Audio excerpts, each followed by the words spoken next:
আসরক্তই গড় জানা লাগছে। আসরক্তই করে গেছেন গা? হ্যাঁ। বড় দ্বারা পর্যন্ত তো মনে এক সময় বড় বড় নৌকা আইছে। হ্যাঁ, কই গেল এই কুমনি? হ্যাঁ, ও কেমন শব্দ করে কইতো? গুড় করে উঠছে। শব্দ কি একটা করতো না দুই তিনটা মিল্লা? দু তিনটা মিললা। আরে কি কুমান যে দিছে, মাটি কাঁপছে কইলাম না। মোটা আমি দেখছি এই যে গাছটা না, এই গাছের মতো মোটা কালা, হ্যাঁ। তাহলে তো অজগর সাপ। এই যে দেখা যায়। সুপ্রিয় দর্শক, ওই যে সামনে এখনো শালবন রয়েছে, আর যেখানে আছি এটা সেই পাকিস্তান আমলে বন ছিল, এখন আসলে বন নাই। একজনের সাথে কথা বলছিলাম, ওনার বয়স 71 সালে 17-18 ছিল, তখন উনি বিয়ে করেছেন। উনি আসলে বাঘ দেখেছেন, গর্জন শুনেছেন, ভয় পেয়েছেন। আপনার নাম কি? হাদিস আলী। সংগ্রামের বছর আপনার বয়সটা কি মনে হইব আছে? সংগ্রামের বছর আমি বিয়া হচ্ছি। ও, সংগ্রামে বিয়ে করছেন, তাহলে ভালো বুঝদার, মোটামুটি যুবক আর কি। আপনি যে বাঘটা দেখছিলেন সেই সময় আপনার বয়সটা কি মনে হইব আছে? এই সময় 8-10 বছর। আর বাঘের কুমারিটা আপনি যখন শুনতেন তখন মাটি কেমন অবস্থা হইতো এটা কইছে? মাটি যে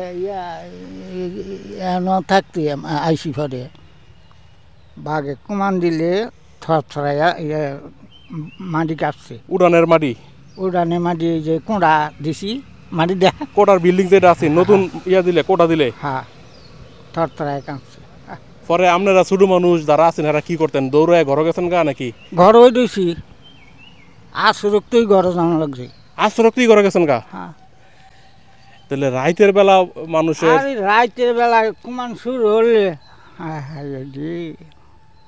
মুত পড়ছে এমন ডরে? ডরে। তাহলে তখন তো টয়লেট বাইরে আসিন, খোলা জায়গাত মানুষ রাইতের বেলা তো বাইরে গেলে ডরাইছে না? 2-3 এক কানো গেছে আমার বুঝেন নাকি আমি দেখছি। এইটা তো আমার ইয়া তো গরু ধরছে, ছাগল নিছি গা আপনার সামনে? হ্যাঁ।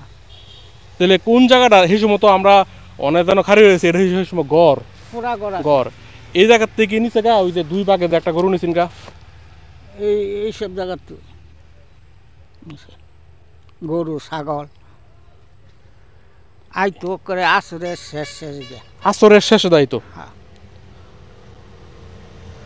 আর বাঘের লম্বা কেমন হয়েছে আছে অনুমান? লম্বা ধরুন না অতটুক। মানুষের চেয়ে লম্বা হইব না, অতটুকু। এতটুকু লম্বা? হ্যাঁ। আর ওসা ছাগলের মতো, বড় খাসির মতো ওসা মনে হয় নাকি? হইটা হইটা তো জাল লয়ে গেলে আমার খারিছে দাও দিলে হইটা সমান আয়া হচ্ছে 2-3টা, একজনে 2-3টা হইতে নিছে। এটা আমার বুঝের মাঝে এই খরগোশই কয় হইটারে? খরগোশের জগর। পরে মাংস খাইছে? হইটার মাংস তো ভালো স্বাদ অনেক? অনেক স্বাদ, উপকার হয়েছে।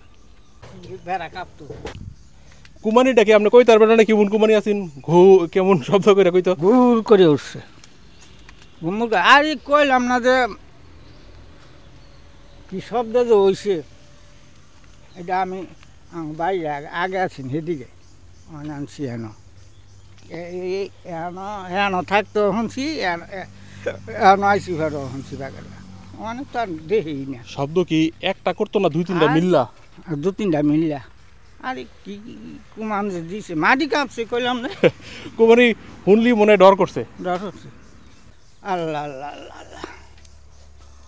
বড় কোনো সাপ আছে নাকি? অজগর সাপ? বড় সাপ? আরে বাবা রে, সাপ সাপ এমন মোটা আমি দেখছি এই যে গাছটা না, এই গাছের মতো মোটা কালা, হ্যাঁ। তাহলে তো অজগর সাপ। অজগর। কই দেখছিলেন? এই জঙ্গলই? এই জঙ্গলে এটা তো পুরা জঙ্গল আছে। এইখানে কি খাইতো মানে হরিণ টরিণ ইয়া ওই জানি ছাগল নিতো গো মনে হয়? ছাগল গরু লই গেছি গা, আনাম গরু ধইরা সাপে? এটা আমার নিজের চোখের দেখা। আঙুরে এক গরু লই গেছি গা। বড় দ্বারা পর্যন্ত তো মনে এক সময় বড় বড় নৌকা আইছে। হ্যাঁ, বিরাট বড় নৌকা। কই গেল এই কুমনি? হ্যাঁ, আমার চোখের দেখা, মাটি কাঁপছে যে। তাহলে আমি তো অনেক দিন পরে আপনার এটা মনে করাই দিলাম বাঘের কুমনির কথা। এটা গপ তো কেউ তোলে না, মানুষ তো জানে না। আমি তো বইয়ে পড়ছি, বিভিন্ন বই আছে না, এন হলে গাজীপুরও বাঘ আছেন।